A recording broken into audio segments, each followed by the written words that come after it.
मेरा नाम अनवी है। 25 साल की एक संवेदनशील और खूबसूरत लड़की, जिसे सब प्यार से अनवी ही कहते हैं। एक सरकारी अस्पताल में नर्स होने के नाते मैंने हमेशा अपनी लगन और दयालुता से लोगों का दिल जीता। काम पर सिर्फ काम पर ध्यान देना, यही मेरी माँ की दी हुई सीख थी। लोग मुझसे बात करने के बहाने ढूंढते, पर मैं उनकी तरफ आंख उठाकर भी नहीं देखती थी। मुझे क्या पता था कि किस्मत ने मेरे लिए एक ऐसा इम्तिहान तैयार कर रखा है जिसका सामना किसी ने सोचा भी नहीं होगा। एक सुबह जैसे ही मैं सारथी मेडिकल सेंटर में दाखिल हुई, एक नौजवान को उसके बुरी तरह घायल हाथ के साथ लाया गया। डॉक्टर ने मुझे आवाज दी, अनवी, यूनिफॉर्म बाद में, पहले इस लड़के के हाथ पर पट्टी कर दो। जैसे ही मैं उसके पास पहुंची, उसने अपनी नजरें उठाई और उनकी गहरी चमक ने मुझे एक पल के लिए रुकने पर मजबूर कर दिया। उसकी आंखों में एक ऐसी पुकार थी जो मैंने पहले कभी नहीं देखी थी। वह लगातार मुझे ही देख रहा था। मैंने उसे ध्यान दिलाते हुए कहा, सर, पहले पट्टी करवा लें, दर्द हो रहा होगा। उसने अपना हाथ मेरे आगे बढ़ाया। खून बह रहा था। मैंने जैसे ही उसका हाथ पकड़ा, वह बोला, प्लीज पट्टी रहने दे, आपकी उंगलियों के छूने से तो दर्द गायब हो गया। उसकी ये बात सुनकर मैं हैरान तो हुई, पर मुस्कुराकर जख्म साफ किया और पट्टी बांध दी। अपना काम पूरा करके मैंने डॉक्टर साहब को रिपोर्ट दी और यूनिफॉर्म बदलने चली गई। सारा दिन मैं अपने काम में व्यस्त रही, पर उसकी चमकती आंखें मेरे दिमाग में घूमती रहीं। छुट्टी के वक्त जब मैं अस्पताल से निकली तो वही लड़का एक सफेद कार में बैठा मुझे देख रहा था। मैंने उसे नजरअंदाज किया और चुपचाप आगे बढ़ गई। घर जाकर भी उसका चेहरा मेरी आंखों के सामने घूम रहा था, पर मैं घर के कामों में लगकर ये ख्याल दिमाग से निकालने की कोशिश करने लगी। अगले दिन मुझे अस्पताल आए 5 मिनट भी नहीं हुए होंगे कि वही लड़का फिर आ गया। डॉक्टर साहब ने कहा, अनवी, देखो, इसी मरीज को फिर चोट लग गई है। मुझे तभी यकीन हो गया कि ये यहाँ सिर्फ मेरे लिए आया है। डॉक्टर के कहने पर मैं ना चाहते हुए भी उसकी पट्टी करने लगी। पट्टी के बाद मैंने उससे कहा, सर, अब 3 दिन बाद आना, जख्म को ठीक होने में वक्त लगेगा। ये सुनते ही उसने कहा, क्यों? मैंने गुस्से में जवाब दिया, क्योंकि मेडिकल नियम यही कहते हैं। वो खामोशी से चला गया। पर जब मैं अगले दिन अस्पताल पहुंची तो वह फिर मौजूद था। मैंने गुस्से से कहा, सर, आपको 3 दिन बाद आने को कहा था। मेरी बात अभी पूरी भी नहीं हुई थी कि उसने अपना दूसरा हाथ मेरे आगे कर दिया। उस पर काफी गहरी चोट लगी हुई थी। मैंने ना चाहते हुए भी पूछ लिया, सर, आपको ये चोट कैसे लगी? उसने मेरी तरफ देखते हुए कहा, आपको ना देखने की सजा है। मैं चुप हो गई। उसने मेरी खामोशी को तोड़ा और कहा, आपको देखने के बहाने ही तो ये चोट लगती है। एक दिन आपको ना देखूं तो जैसे मेरा दिल बेचैन हो जाता है। मैंने सिर नीचे करके उसकी पट्टी बांधी और फिर मजाक के अंदाज में कहा, कल तो कोई चोट नहीं लगेगी ना? बता दूं, मैं कल छुट्टी ले लूंगी। उसने मेरी बात को काटते हुए कहा, प्लीज ऐसा जुल्म न करना मुझ पर। अब चोट तो रोज लगेगी जब तक मेरी सांस चलेगी, क्योंकि आपसे बात करने का ये बहाना तो है ही। मैंने कहा, सर, खुद को तकलीफ देना गुनाह है। वह बोला, अगर आपको इतना ही एहसास है तो प्लीज अपना नंबर दे दो। रोज सिर्फ मोबाइल पर आपकी आवाज सुनकर ही काम चला लूंगा, वरना मैं रोज यहाँ आपसे बात करने के लिए ऐसे ही खुद को जख्म देता रहूंगा। मैंने ना चाहते हुए भी उसको इस शर्त पर अपना मोबाइल नंबर दे दिया कि वह रोज सिर्फ एक बार नमस्ते कहकर फोन बंद कर देगा। अगले दिन सुबह 10 बजे मुझे एक अनजान नंबर से कॉल आई। मैंने फोन उठाया तो आवाज आई, नमस्ते। मैंने जवाब में कहा, नमस्ते। कौन? तो बोला, मैं आरव, जिसे पट्टी करवाने आना था। मैंने फोन बंद कर दिया और एक मैसेज किया, आवाज सुन ली आपने? अब चोट नहीं लगानी।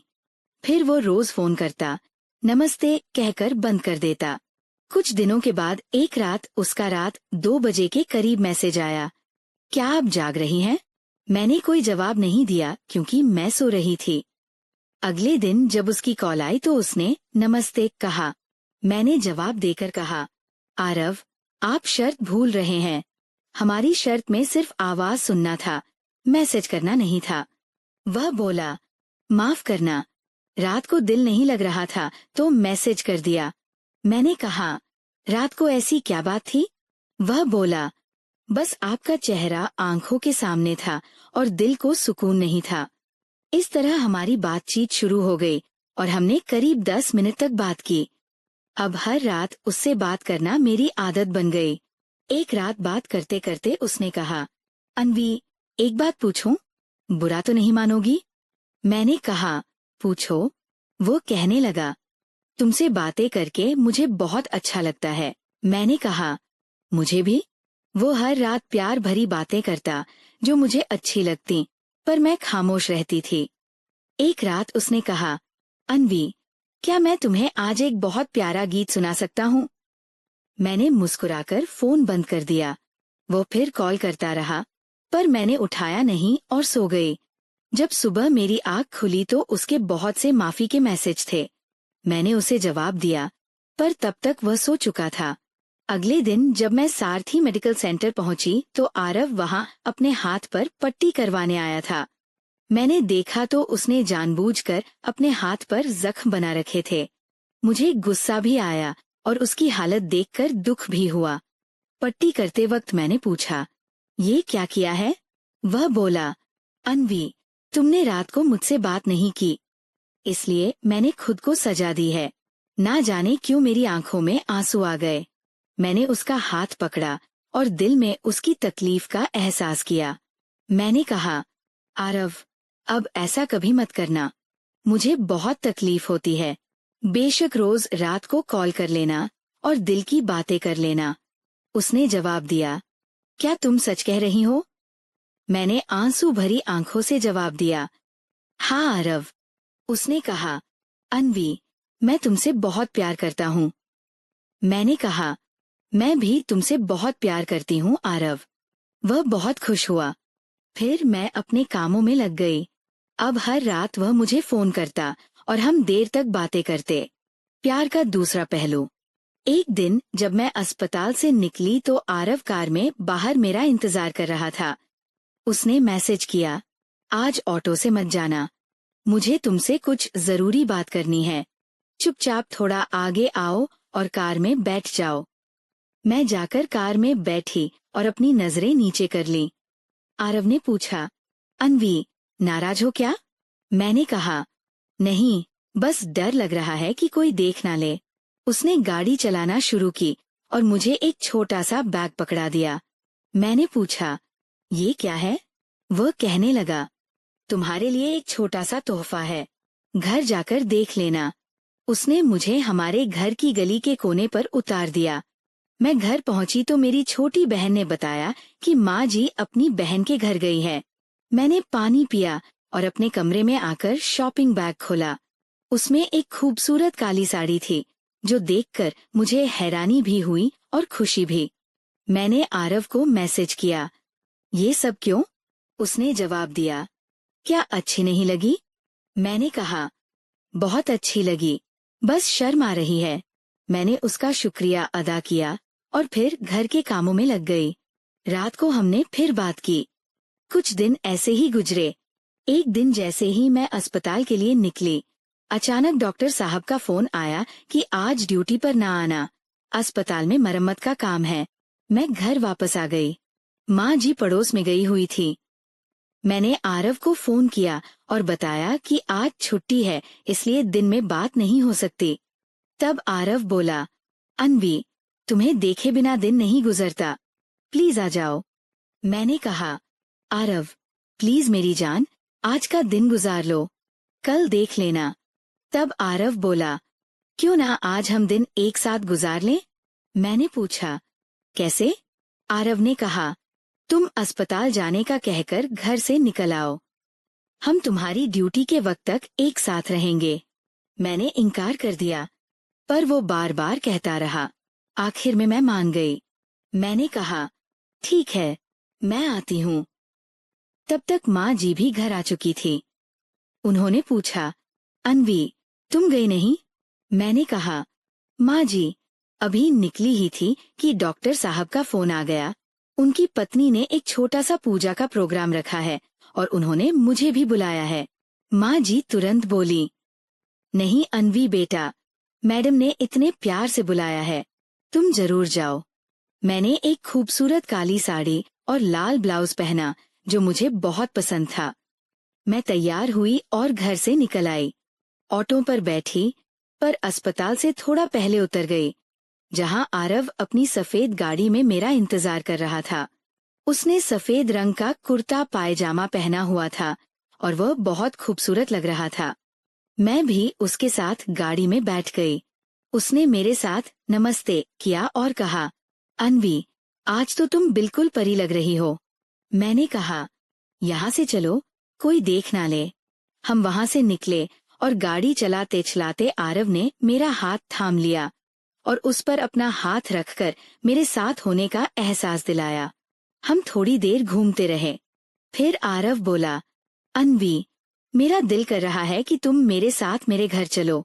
मैंने मुस्कुराते हुए जवाब दिया, गाड़ी में साथ बैठी हूँ। ये काफी नहीं क्या? आरव बोला, अच्छा अगर मैं कहूँ कि काफी नहीं है? मैं चुप हो गई। आरव ने फोन निकाला और किसी को कॉल किया। शाहिद, तुम्हारी भाभी मेरे साथ है, हम तुम्हारे घर आ रहे हैं। फिर फोन बंद किया। मैंने पूछा, ये कौन है? तो कहने लगा, ये मेरा बचपन का दोस्त है। कोई 10 मिनट बाद हम एक बहुत ही प्यारे घर पहुंचे। आरव ने गाड़ी अंदर की तो एक लड़का आया जिसकी उम्र कोई 25 साल थी। आरव उससे गले मिला। उसने मुझसे कहा, नमस्ते भाभी। मैंने खामोशी से जवाब दिया। आरव ने कहा, अन्वी, उतरो, ये मेरा दोस्त भी है और भाई भी। हम अंदर एक कमरे में चले गए। वह लड़का हमारे लिए लस्सी लेकर आ गया। हमने लस्सी पी तो वह बर्तन लेकर चला गया। उसके जाते ही आरव ने दरवाजा अंदर से बंद कर लिया और मुझे देखता रहा। मैंने कहा, बस अब खुश? चलो अब घर चलें। आरव बोला, अभी सारा दिन है हमारे पास, हम सुकून से यहाँ बैठते हैं। इसके बाद हम कई घंटों तक बातें करते रहे और वक्त का पता ही ना चला। फिर उसने मुझे गाड़ी में बैठाकर घर तक छोड़ दिया। मैं घर आकर सो गई। जब मेरी आँख खुली तो शाम के 7 बज रहे थे। मोबाइल देखा तो आरव की बहुत सी कॉल्स थी। मैंने उसे आई लव यू का मैसेज किया और लिखा, रात को बात करेंगे। फिर खाना पकाने लगी। नया मोड़, एक बेहतर जिंदगी की पेशकश। रात को जब मैं खाना खाकर अपने कमरे में आई तो आरव की कॉल आई। बातों बातों में उसने कहा, अन्वी, मैं तुम्हारे लिए एक नौकरी लेकर आया हूँ। एक निजी अस्पताल में तुम्हारी सैलरी यहाँ से 2 गुनी ज्यादा होगी। मैं हैरान रह गई और पूछा, पर क्यों? आरव ने कहा, मैं चाहता हूँ कि तुम सुरक्षित रहो और बेहतर जिंदगी गुजारो।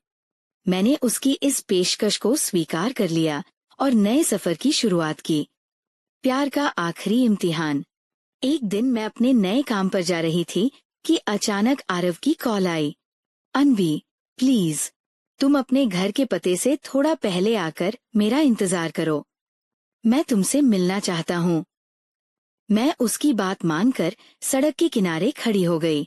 वह वहां अपनी सफेद गाड़ी में आया और मेरे करीब आकर कहा, अन्वी, मुझे तुमसे बात करनी है। मैंने पूछा, क्या बात है? उसने कहा, मेरे पिताजी तुम्हारी खूबसूरती और लगन की वजह से तुम्हारे लिए बहुत अच्छा सोच रहे हैं। वह आज रात को तुम्हारे घर रिश्ते की बात करने आ रहे हैं। मैं हैरान रह गई और बोली, पर क्यों? आरव ने कहा, तुम्हारे लिए बहुत अच्छा होगा। मैंने कहा, ठीक है, तुम आ जाना, पर मैं अपने माता पिता से पूछकर ही बताऊंगी। संघर्ष और फैसला। रात को मेरी माँ ने मुझसे पूछा, क्या आरव के माता पिता को तुमने घर बुलाया था?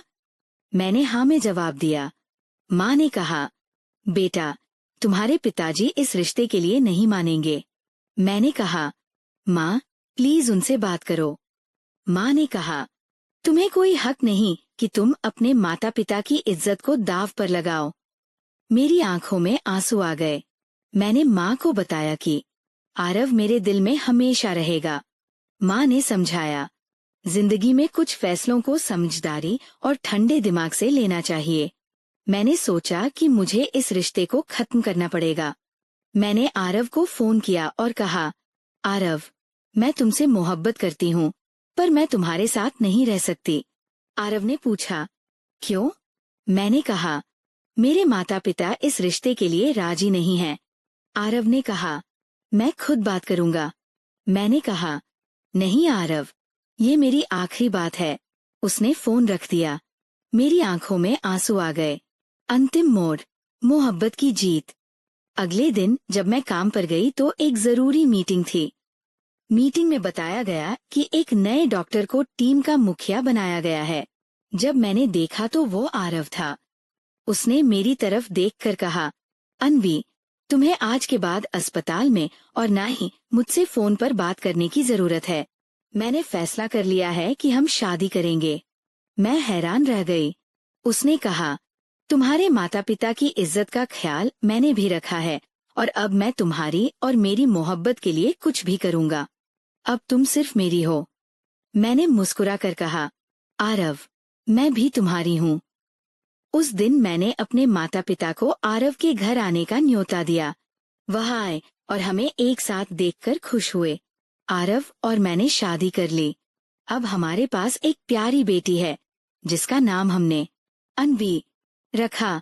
हम आज भी हर रोज एक दूसरे से मिलते हैं, दिल की बातें करते हैं और अपने प्यार को सबसे ऊपर रखते हैं।